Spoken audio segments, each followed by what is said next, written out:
సంబంధించిన భవిష్యత్తు కాల నిర్ణయ పట్టికలోని విషయాలను మనము ధ్యానం చేయడానికి మొదలుపెట్టాం.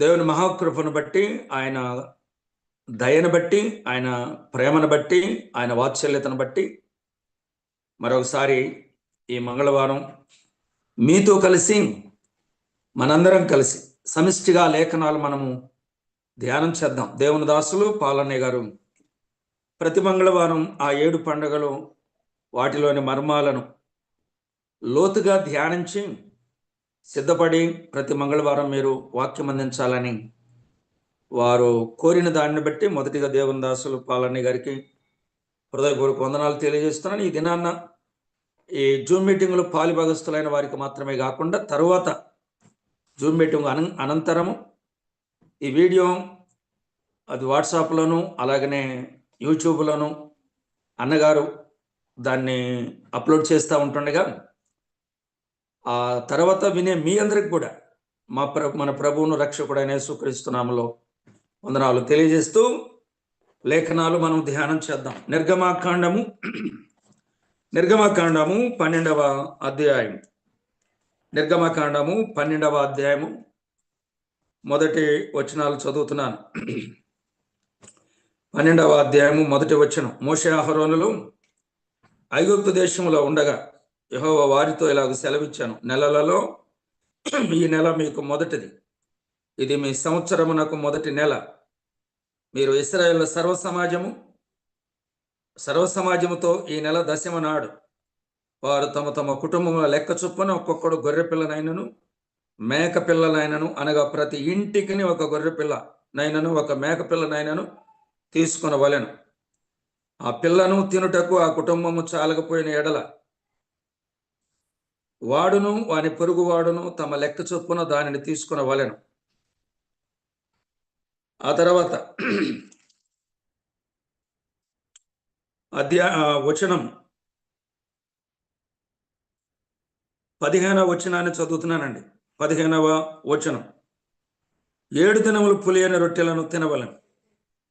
మొదటి దినమున మీ ఇండ్లలో నుండి పొంగినది పారవేయవలెను. మొదటి దినం మొదలుకొని 7వ దినం వరకు పులిసిన దానిని తిను ప్రతి మనుషుడు ఇశ్రాయేలులో నుండి కొట్టివేయబడును. ఆ మొదటి దినమున మీరు పరిశుద్ధ సంఘముగా కూడవలెను. 7వ దినము పరిశుద్ధ సంఘముగా కూడవలెను. ఆ మొదటి దినముల యందు ప్రతివాడును తన తినవలసినది మాత్రమే సిద్ధపరచుకొనవచ్చును. అదియుగాక మరీ ఏ పని చేయకూడదు. పులియని రొట్టెలతో పండుగను మీరు ఆచరింపవలెను. ఆ దినమందే నేను మీ సమూహములను ఐగుప్తు దేశములో నుండి వెలుపలికి రప్పించుతును కనుక మీరు ఈ దినమందే నేను మీ సమూహములను ఐగుప్తు దేశములో నుండి వెలుపలికి రప్పించుతును కనుక మీరు మీ తరములన్నింటిలో ఈ దినము ఆచరింపవలెను. ఇది మీకు నిత్యమైన కట్టడగా ఉండను. మొదటి నెల 14వ దినము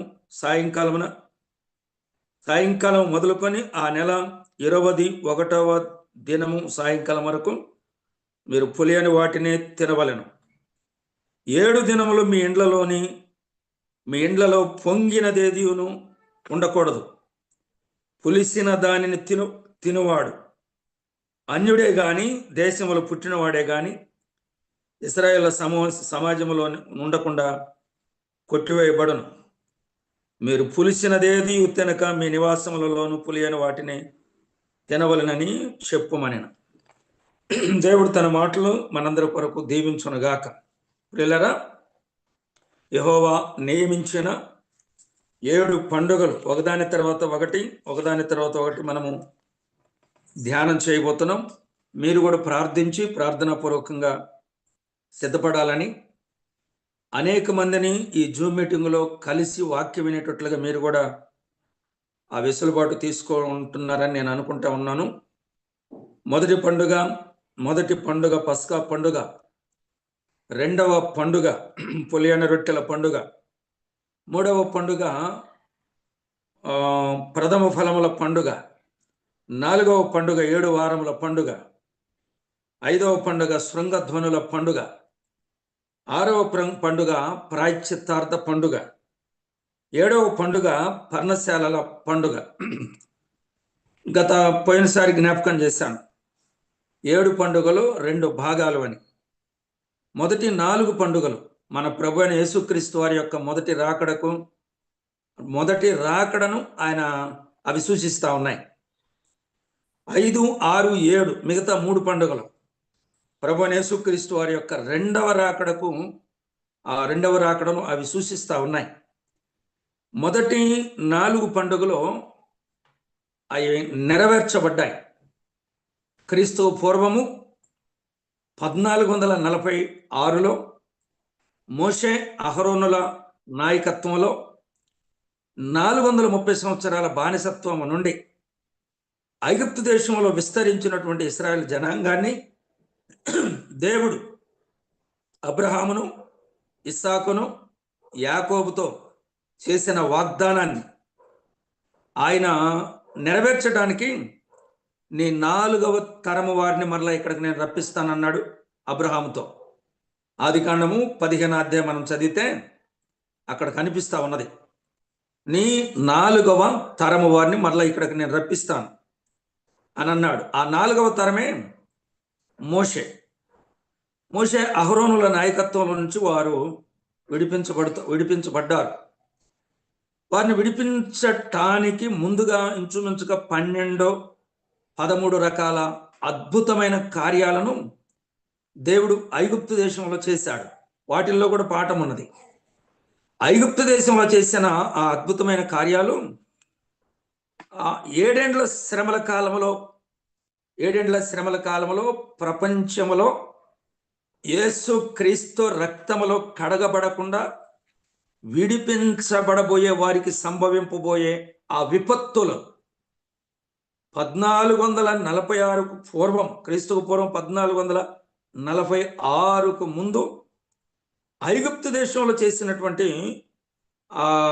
అద్భుతమైన కార్యాలు మరలా సంఘము ఎత్తబడిన తరువాత 7 శ్రమల కాలంలో అవి రిపీట్ కాబోతా ఉన్నాయి. ఆ రోజు జరిగిన కార్యాలు వారు ఐగుప్తు దేశంలో నుంచి రేపొద్దున వారు విడిపించబడతారు. ఈ లోపల ఐగుప్తు దేశంలో ఉన్న వారందరూ కూడా రాజు మొదలుకొని పేద వరకు మరణదూత ఐగుప్తు దేశంలో తాండవించబోతుంది. గోషేను ప్రాంతంలో ఉన్న ఇశ్రాయేలులో ప్రథమ సంతానము చనిపోకుండా ఉండడానికి ఈ పస్కాను దేవుడు వారి కొరకు నియమించాడు. మీరు పస్కా పశువును వధించాలన్నాడు, దాని రక్తాన్ని తీసుకోవాలన్నాడు, అడ్డకమ్మెలకి నిలువ కమ్మెలకి పూయాలన్నాడు, దానిని వండుకొని తినాలి అన్నాడు, కుటుంబం అంతా వండుకొని తినాలన్నాడు. అదే సమయంలో అది మిగలకుండా చూడాలన్నాడు, మిగిలితే కాల్చివేయాలన్నాడు, అన్యుడు ముట్టకూడదు అన్నాడు, వెండితో కొనబడినవాడు సున్నతి పొందినవాడైతే తినొచ్చు అన్నాడు, ఈ రాత్రి మీరు దానిని తినాలి అని అన్నాడు. దానిని తినాలని చెప్పిన ప్రభువు దేవుడు ఎలా తినాలో కూడా చెప్పాడు. మీరు ఇప్పుడు బయలుదేరబోతున్నారు కాబట్టి మీరు రొట్టెలు కాల్చుకోండి, అది పొంగి పులిసి పొంగక మునిపే మీరు ఐగుప్తు దేశంలో నుంచి మీరు బయటికి వెళ్ళిపోవాలి.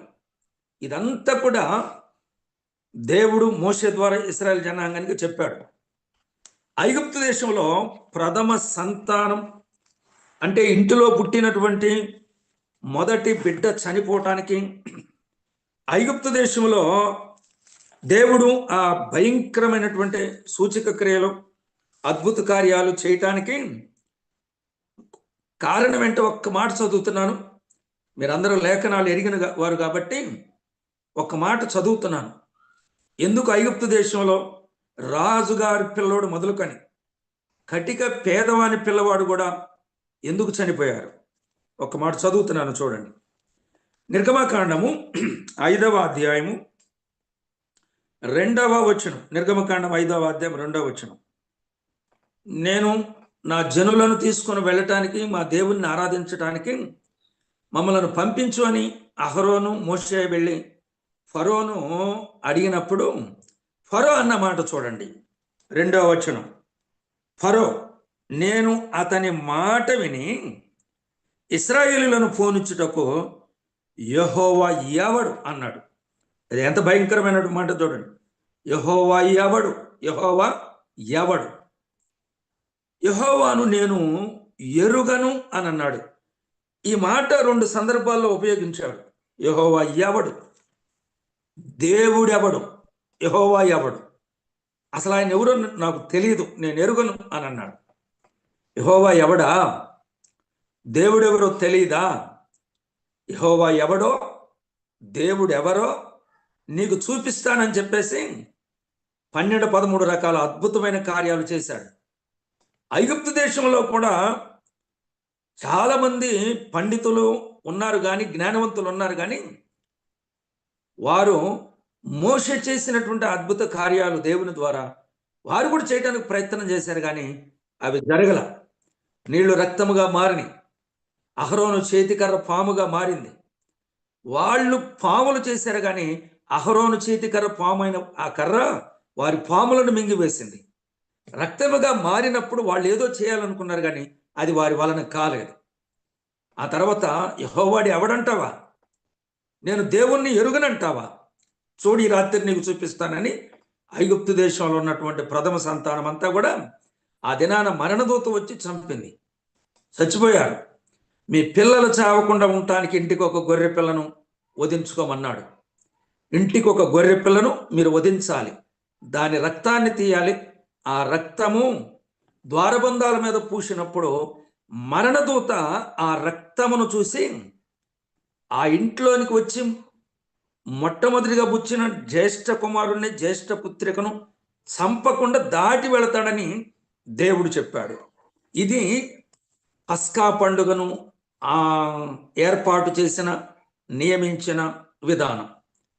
దాన్ని ఎవరు తినాలో చెప్పాడు, ఎవరు తినకూడదో చెప్పాడు, ఎలా తినాలో కూడా చెప్పాడు. 3 మాటలు: ఎవరు తినాలి, ఎలా తినాలి, తర్వాత ఎవరు తినకూడదో చెప్పాడు.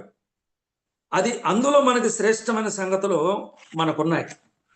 ఆ రోజు వధించబడినటువంటి ఆ గొర్రెపిల్ల మన ప్రభు అయిన యేసుక్రీస్తేనని చెప్పేసి పోయినసారి మనం ధ్యానం చేసినప్పుడు ఆ మాటలో జ్ఞాపకం చేశాను.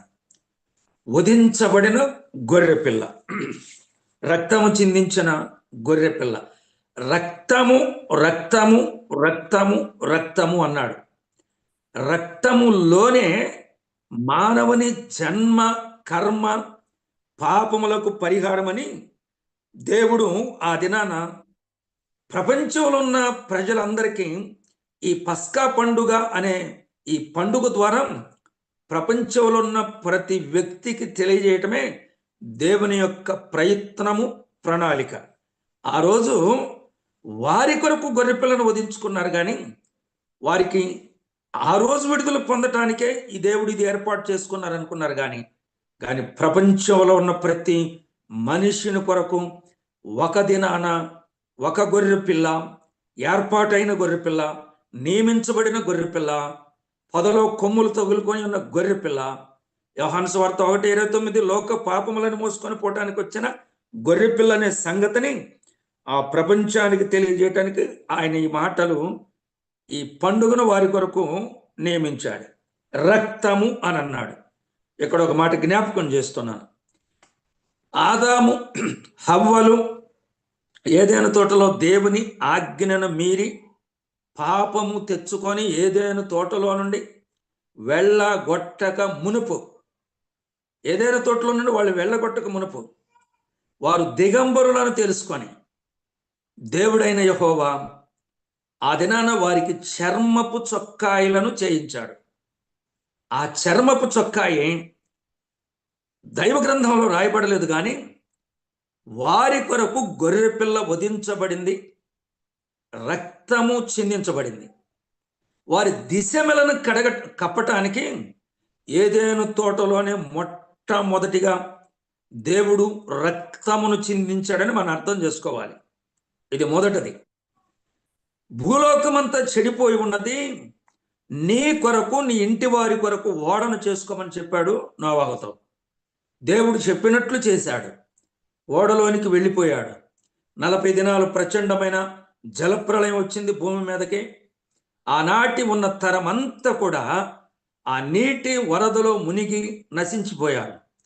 వారు 40 దినాల తర్వాత, ఆ జలప్రళయం ఆగిన తర్వాత, ఆ వర్షం ఆగిన తర్వాత, భూమిలో నీరు ఇంకిపోయిన తరువాత నోవాహు, ఆయన 3 కుమారులు, ఆయన భార్య, కోడళ్ళు బయటికి వచ్చారు. 9వ అధ్యాయం 20-21 వచనంలో వారు రక్తమును చిందించారు. వారు రక్తమును చిందించారు. దేవుడు చేసిన ఉపకారాలను జ్ఞాపకం చేసుకుంటూ రక్తమును చిందించారు. ఆదికాండము 9వ అధ్యాయం 20-21 ఉంటుంది.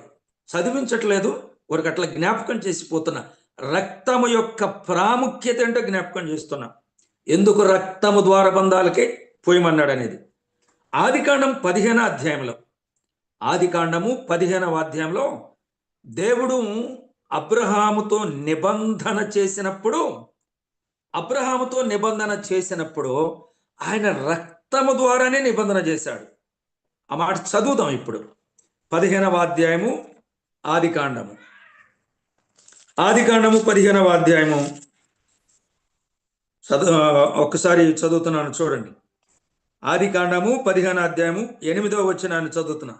యెహోవాను నేనే అని చెప్పినప్పుడు అతడు, ప్రభు అయిన యెహోవా, నేను దీన్ని స్వతంత్రించుకున్నదనని నాకెట్లు తెలియననగా ఆయన 3 ఏండ్ల పెయ్యను, 3 ఏండ్ల మేకను, 3 ఏండ్ల పొటేలును, ఒక తెల్లగువ్వను, ఒక పావురపు పిల్లను నా ఎద్దుకు తెమ్మని అతనితో చెప్పాను.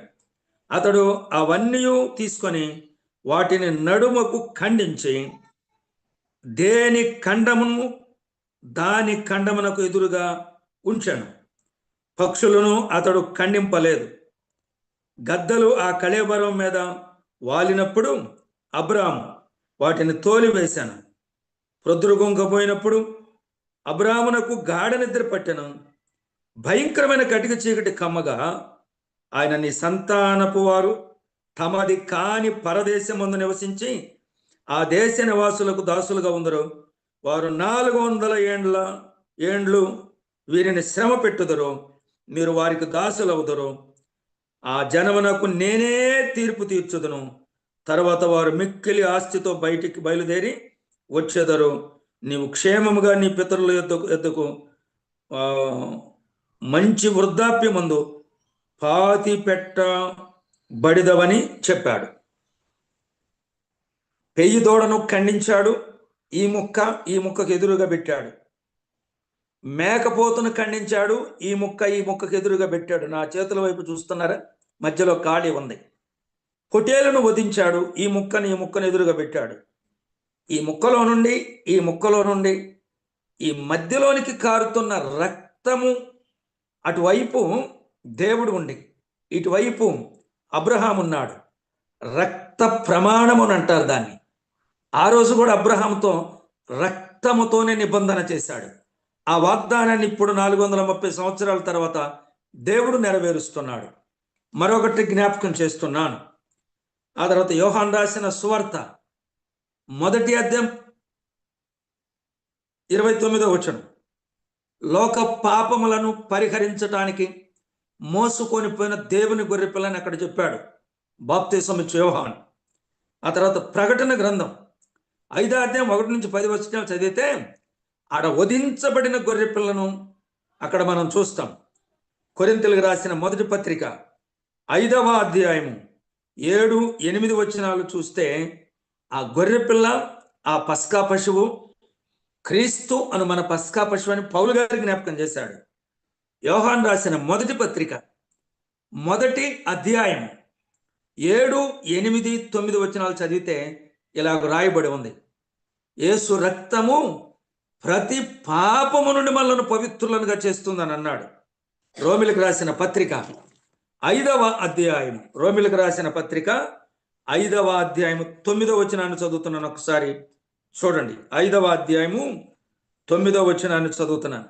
కాబట్టి ఆయన రక్తము వలన ఇప్పుడు నీతిమంతులుగా తీర్చబడి మరింత నిశ్చయముగా ఆయన ద్వారా ఉగ్రత నుండి రక్షింపబడుదము. ఆనాడు భయంకరమైన పరిస్థితి నుండి వాళ్ళు బయటకు వచ్చారు.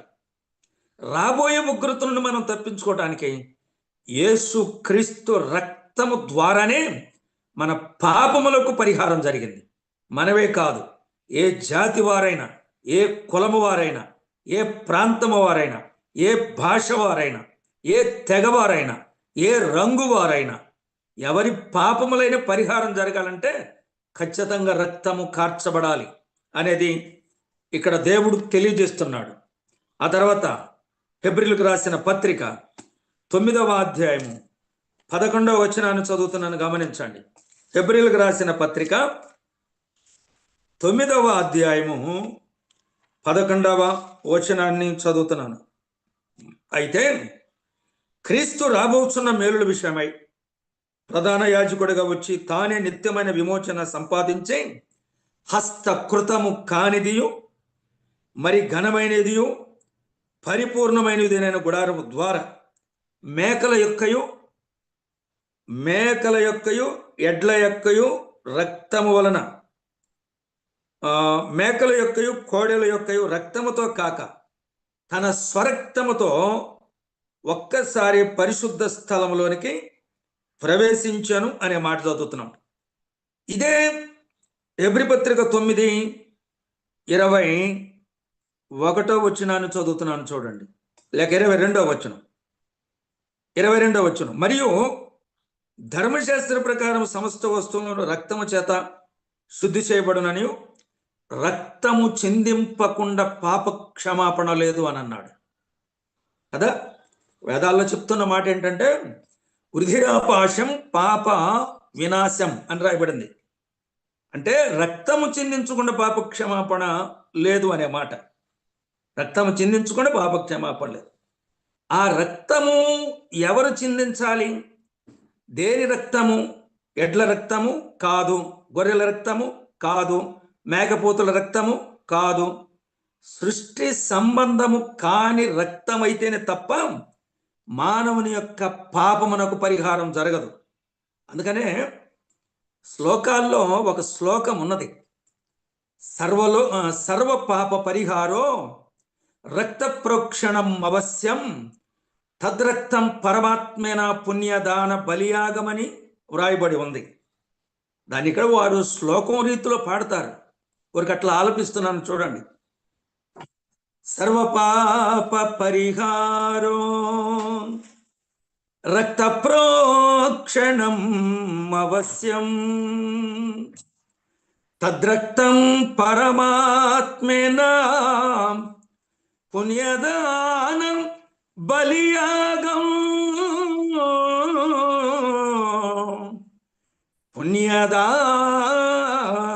పుణ్యదానం బలియాగం. దీని తాత్పర్యం ఏమిటి అని అంటే, సర్వలోకంలో ఉన్న వారి పాపాలు పరిహారం జరగాలంటే రక్తము చిందించబడాలి. ఆ రక్తము పరమాత్ముడే లోకానికి దిగివచ్చి రక్తము కార్చి చనిపోయి సమాధి చేయబడి తిరిగి లేచినప్పుడే మానవ కోటి పాపములకు పరిహారము జరుగుతుంది. ఈ లోకంలో దేవుళ్ళు అని పిలువబడుతున్నవారు, పూజించబడుతున్నవారు, మనుషుల పాపాల కొరకు ఈ లోకానికి వచ్చిన వారు ఎవరు లేరు.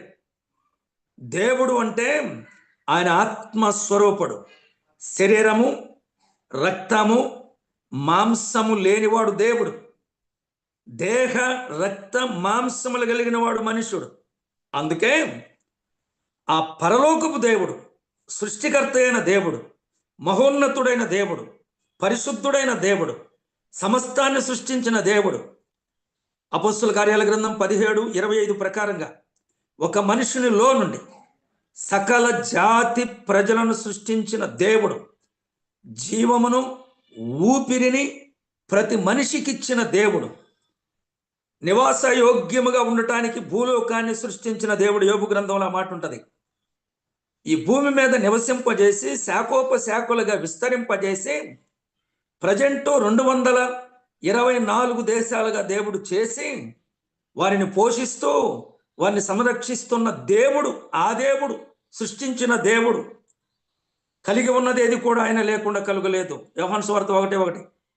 ఆయన ప్రపంచంలో నిర్మించాను, ఎబ్రీ పత్రిక 1:1. ఆయన అన్నింటికంటే ముందుగా ఉన్నవాడు, ఆయన మొదటివాడు.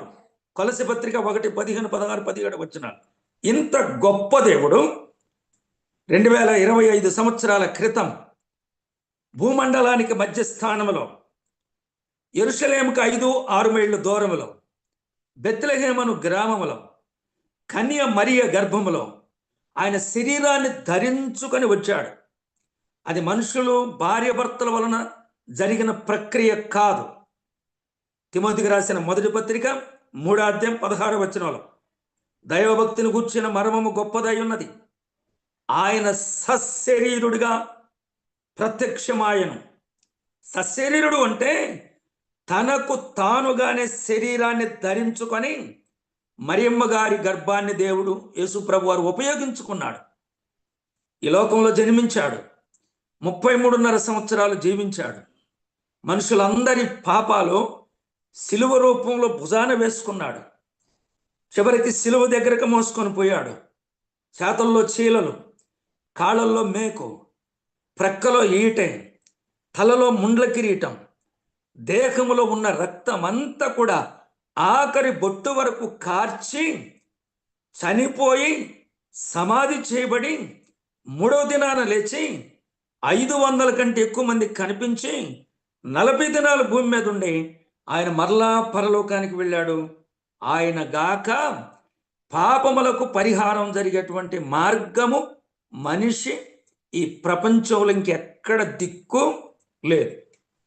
యేసుక్రీస్తు వారే రక్తమును చిందించడానికి లోకానికి దిగి వచ్చిన వారు. ఆయన ఆ పస్కా పండుగ ఆ రోజుకి, ఆ తర్వాత తరానికి, దేవుడు చెప్పిన నిర్ణయ కాలానికి వారు చేసుకుంటూ వచ్చారు. ప్రభు కాలంలో కూడా చేసుకుంటూ వచ్చారు. ఆ రోజు వారికి అర్థమైందో కాలేదో తెలియదు, అర్థం కాలేదు కూడాను.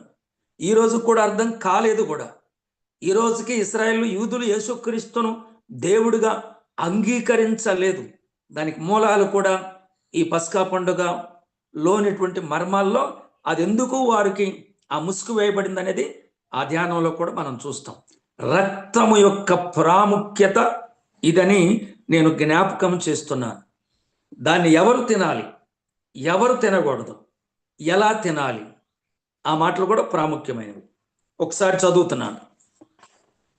నిర్గమకాండం 12వ అధ్యాయం. నిర్గమకాండము 12వ అధ్యాయము 40వ వచనం. ఇశ్రాయేలు ఐగుప్తు దేశంలో నివసించిన కాలం 430 సంవత్సరములు. ఆ 430 సంవత్సరములు గడిచిన తర్వాత జరిగినదేమనగా, ఆ దినమందే యెహోవా సేనలనేయు ఐగుప్తు దేశంలో నుండి బయలుదేరిపోయాను. ఆయన ఐగుప్తులో నుండి వారిని బయటికి రప్పించినందుకు ఇది యెహోవాకు ఆచరింపదగిన రాత్రి. ఇశ్రాయేలు అందరూ తమ తమ తరములలో యెహోవాకు ఆచరింపదగిన రాత్రి ఇదే. మరి యెహోవా మోషే అహరోనులతో ఇట్లను, ఇది పస్కా పండుగను గుర్చిన కట్టడ. కట్టడ అనే మాట జాగ్రత్తగా మనం అక్కడ అండర్లైన్ చేయండి. ఆ కట్టడ ఏంటో, ఎవరికి ఆ కట్టడో, దానిలో ఉన్న మర్మం ఏంటో ఆ రోజు వారికి అర్థం కాకపోయినా తర్వాత కాలంలో పరిశుద్ధాత్ముడు ఈ లోకానికి దిగి వచ్చిన తర్వాత జరిగిపోయిన వాటిని, జరుగుచున్న వాటిని, జరగబోయే వాటిని ఆయన మనకు విశదీకరించాడు. మనం నిజంగా ధన్యులు. ఇది కట్టడ అన్నాడు. అన్యుడెవడును దానిని తినకూడదు అన్నాడు. ఎవడు ఈ అన్యుడు? రెండవది, వెండితో కొనబడిన దాసుడు సున్నతి పొందిన వాడైతే తినొచ్చు అన్నాడు. సున్నతి ఆచారము అది ఎవరికి? వెండి దేనిని సూచిస్తూ ఉన్నది? ఎవడు అన్యుడు? 45, పరదేశీయు కూలికి వచ్చిన దాసుడు దాన్ని తినకూడదు అన్నాడు. 46, మీరు ఒక్క ఇంటిలోనే తినాలి అన్నాడు. ఆ ఇల్లు ఏది? ఆ ఒక్క ఇల్లు అనేది ఏది? ఆ తర్వాత దాని మాంసములో కొంచెమైనను ఇంటిలో నుండి బయటికి పోకూడదు అన్నాడు. ఆ గొర్రె యొక్క మాంసం ఎందుకు ఇంటిలో నుండి బయటికి తీసుకెళ్ళకూడదు తర్వాత చూద్దాం. కొంచెమైనా బయటికి తీసుకొని పోకూడదని, దానిలో ఒక్క ఎముకైనను విరవకూడదు అని అన్నాడు. ఇది దేనిని సూచిస్తా ఉన్నాయి? ఆ తర్వాత ఇశ్రాయేలుల సర్వ సమాజము ఈ పండుగను ఆచరించాలి అన్నాడు. నీ యొద్ద నివసించు పరదేశి యెహోవాకు పస్కాను ఆచరింపగోరినలా అతనికి కలిగిన ప్రతి మగవాడు సున్నతి పొందవలెను. తర్వాత అతడు సమాజంలో చేరి దానిని తినవచ్చును అన్నాడు. అట్టివాడు మీ దేశంలో పుట్టిన వానితో సమానుడగును అని అన్నాడు. సున్నతి పొందని వాడు దాన్ని తినకూడదు అన్నాడు. ఈ మాట పట్టుకోండి. 49 దేశస్థునికిని మీలో నివసించు పరదేశికని దేనిని గూర్చి ఒకటే విధి. ప్రభు ప్రియులారా, ఈ 9వ వచనం మనం ధ్యానం చేయబోతున్నాము. ఈ 9వ వచనంలో ఉన్నటువంటి ఆ మర్మము ప్రజెంట్ మన సంఘాలలో సేవా విధానంలో జరుగుతున్న దానికి ఎంత దారుణం అనిపిస్తుందో ధ్యానం చేసేటప్పుడే, ఒరి ఇంత తప్పు జరుగుతుందే ఆరాధనలో, మందిరాలలో ఇంత దారుణం జరుగుతుందా అనేది తర్వాత దేవుడు పరిశుద్ధాత్మని ద్వారా ఆ లేఖనాలు లోతుగా డీప్గా మనం ధ్యానం చేస్తాం. ఒకటే విధి ఉండవలెను. ఇశ్రాయేలులందరూ ఇలాగు చేసిరి. యెహోవా మోషే అహరోనులకు ఆజ్ఞాపించినట్లు చేసిరి. యెహోవా ఇశ్రాయేలును వారి వారి సమూహముల చొప్పున ఆనాడే ఐగుప్తులో నుండి బయటికి రప్పించాను. ఐగుప్తులో నుండి బయటికి వారు వచ్చారు. ఇందులో చాలా సంగతులను, తినాల్సిన విధానాన్ని వారికి దేవుడు తెలియజేశాడు. ఎవరు తినాలో ఎవరు తినకూడదో చెప్పాడు. ఎలా తినాలో చెప్పాడు చూడండి. ఆచరించేటప్పుడు దాన్ని ఎలా ఆచరించాలి? పస్కా ఆచరణ 12వ అధ్యాయం 11వ వచనాన్ని చదువుతున్నాను. మీరు దానిని తినవలసిన విధమేదనగా మీ నడుము కట్టుకోండి అన్నాడు. రెండవది, మీ చెప్పులు తొడుక్కోవాలి అని అన్నాడు. మూడవది, మీ కర్రలు చేత పట్టుకోండి అన్నాడు. నాలుగవది, త్వరపడుచు దాన్ని తినాలన్నాడు. పస్కా అంటే క్రీస్తు యొక్క బలికి సంకేతం. మనము ప్రతి ఆదివారం ప్రభువును ఆరాధిస్తున్నాం. ఆరాధించే పద్ధతి ఇది. 12వ అధ్యాయం 11వ వచనంలో ప్రతి స్థానిక సంఘములో, సార్వత్రిక సంఘంలో దేవుణ్ణి ఆరాధించటం ఒక ఎత్తు అయితే, ఆరాధించే పద్ధతిని ఈ 4 మనం చూస్తున్నాం. ఆ 4 ధ్యానం చేసేటప్పుడు కొన్ని చోట్ల సేవకులు కానీ, కొన్ని చోట్ల సంఘ పెద్దలు కానీ, కొన్ని చోట్ల విశ్వాసులు కానీ, పరిచారకులు కానీ ఎంత తప్పు చేస్తున్నారనేది ఈ లేఖనాలు లోతుగా ధ్యానం చేస్తే మనకు స్పష్టంగా అర్థమైపోతుంది. ఆ తర్వాత చెప్పాడు, చదువుదాం. అది తినేటప్పుడు 15వ వచనాన్ని చదువుతున్నాను చూడండి. నిర్గమకాండం 12వ అధ్యాయం 15వ వచనం. 7 దినములు పులియని వాటిని తినవలెను. మొదటి దినమున మీ ఇండ్లలోని పొంగినది ఉండకూడదన్నాడు. ఇక్కడ కిందకి 19 వచనాలు చదివితే 2 ప్రాముఖ్యమైనవి చెప్పాడు. దాన్ని ఆచరించేటప్పుడు పులిసినది మీ ఇంట్లో ఉండకూడదన్నాడు. పొంగు అనేది ఉండకూడదు అని అన్నాడు. పొంగింది ఉండకూడదు, పులిసింది ఉండకూడదు. ఏమిటి దీని అర్థం? దీని భావం ఏమిటి? ఆ మాట ఇక్కడ జ్ఞాపకం చేస్తుంది. మొదటిది పస్కా పండుగ, రెండవది పులియని రొట్టెల పండుగ. పులుపు అనేది పాత జీవితం, రోత జీవితం, పాడైపోయిన బ్రతుకు. ఈ పాత రోత పాడైపోయిన ఈ బ్రతుకును పూడ్చిపెట్టాలి, సమాధి చేయాలి. దానికి సంకేతంగా యేసుక్రీస్తు వారు మరణించిన తరువాత ఆయన సమాధి చేయబడ్డాడు. ఆయన ఖననం. పులియని రొట్టెల పండుగ సారాంశం ఏమిటంటే ఆయన ఖననము లేక ఆయన భూస్థాపనను సూచిస్తుంది. అదే సమయంలో యేసు క్రీస్తు రక్తములో కడగబడి పరిశుద్ధ పరచబడిన వారు ఆ పాత బ్రతుకును వారు పాతి పెట్టాలి. అందుకని మన వారు బాప్తిస్మం ఇచ్చేటప్పుడు ఈ పాట పాడతారు. పాత బ్రతుకును పాతి పెట్టి క్రొత్త జీవము కలిగింప అని పాడతారు బాప్తిస్మాలు ఇచ్చేటప్పుడు. పాత దాన్ని పాతి పెట్టుట. దీనికి పౌలు గారు కూడా చెప్పాడు.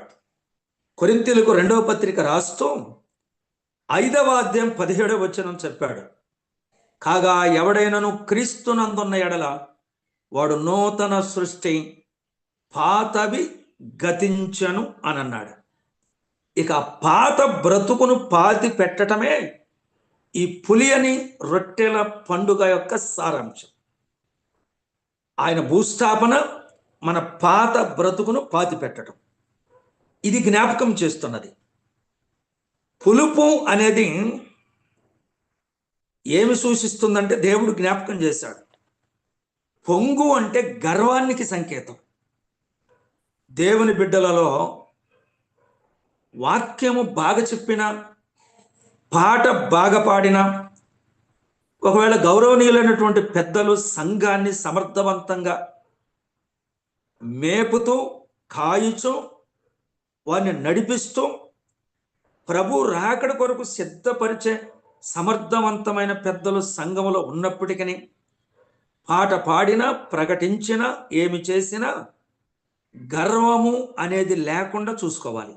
పొంగు అంటే గర్వం. ఇంటిలో ఉండకూడదు, ఒంటిలో కూడా ఉండకూడదు. గర్వము. గర్విష్ఠులకు యెహోవా దూరస్థుడు, వినయ మనస్కుల దగ్గర నేను నివాసం ఉంటానన్నాడు. యెషయా గ్రంథము 57వ అధ్యాయము 15వ వచనాన్ని ఒకసారి చదువుతున్నాను. పొంగు అంటే గర్వం.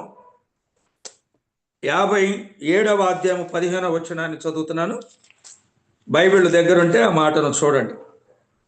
యెషయా గ్రంథం 57:15.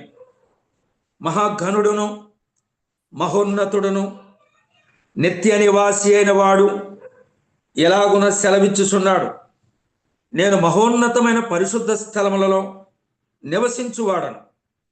అయినను మహోన్నతమైన స్థలములలో నేను ఉండేవాడిని. అయినను వినయము గల వారి యొద్దను ప్రాణమును ఉజ్జీవింపజేయుటకును, నలిగిన వారి ప్రాణమును ఉజ్జీవింపజేయుటకును, వినయము గల వారి యొద్దను దేన మనస్సు గల వారి యొద్దను నేను నివాసం ఉంటాను అన్నాడు.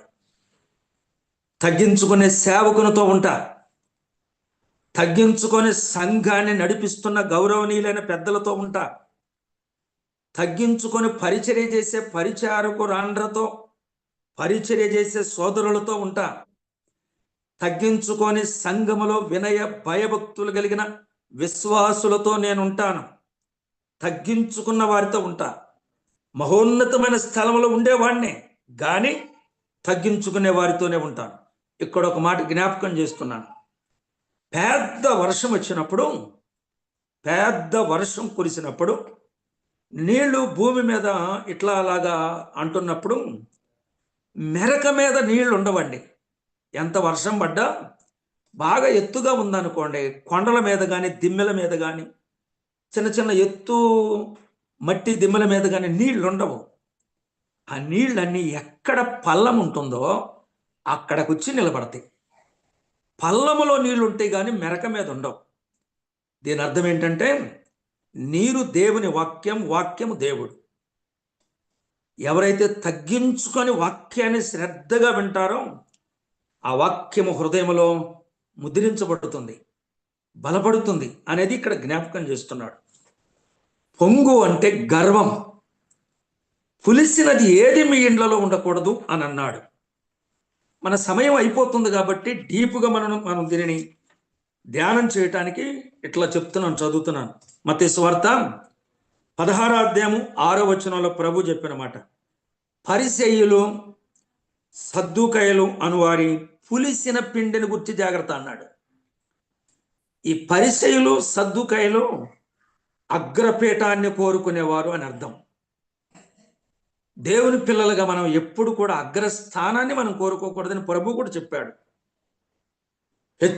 హెచ్చు స్థానం కోరుకోవద్దన్నాడు.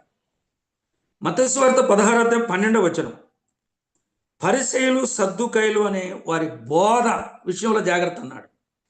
పులిసిన పిండి అంటే పరిసయ్యులు సద్దూకయ్యులు చేసే బోధ. వారు చెప్పుదురే గాని చేయరో, ఇటువంటి వారితో జాగ్రత్తగా ఉండండి అన్నాడు. అదే పులిసిన పిండి. నేనైనా నీవైనా ఎవరైనా ఎక్కడైనా బోధ చేసి దాని ప్రకారంగా గనక ప్రవర్తించకపోతే అదే పులుపు. అలా చేయని వారి విషయంలో జాగ్రత్తగా ఉండండి, వారే పరిసయ్యులు సద్దూకయ్యులు పులిసిన పిండి అన్నాడు. మూడవది, మార్కు సువార్త 8:15లో హేరోదు అని పులిసిన పిండిని గురించి జాగ్రత్తగా ఉండండి అన్నాడు. హేరోదు అంటే 2 సందర్భాలు గుర్తొస్తాయి. 3 సందర్భాలు. 1, కపటంతో ఉన్న వ్యక్తి హేరోదు, కపటకారి. యేసుప్రభు పుట్టినప్పుడు తూర్పు దేశపు జ్ఞానులు, మత్తయి రాసిన సువార్త 2వ అధ్యాయంలో, తూర్పు దేశపు జ్ఞానులు మేము ఆయన నక్షత్రాన్ని చూశాము, యూదులకు రాజుగా పుట్టినవాడు ఎక్కడంటే బెంబేలెత్తిపోయి కుయుక్తిగా వాళ్ళతో ఒక మాట చెప్పాడు, మీరు ఆయన పూజించి ఎక్కడున్నాడు తెలుసుకొని మరలా నా దగ్గరికి రండి అన్నాడు. వాళ్ళు రాలేదు. తర్వాత ఏం జరిగింది? బెత్లెహేములో 5 సంవత్సరాలకు లోపున్న పిల్లలందరిని చంపాడు. హేరోదు అనే పులిసిన పిండి అంటే కపటము. కపటం అనేది కూడా పులిసిన పిండి.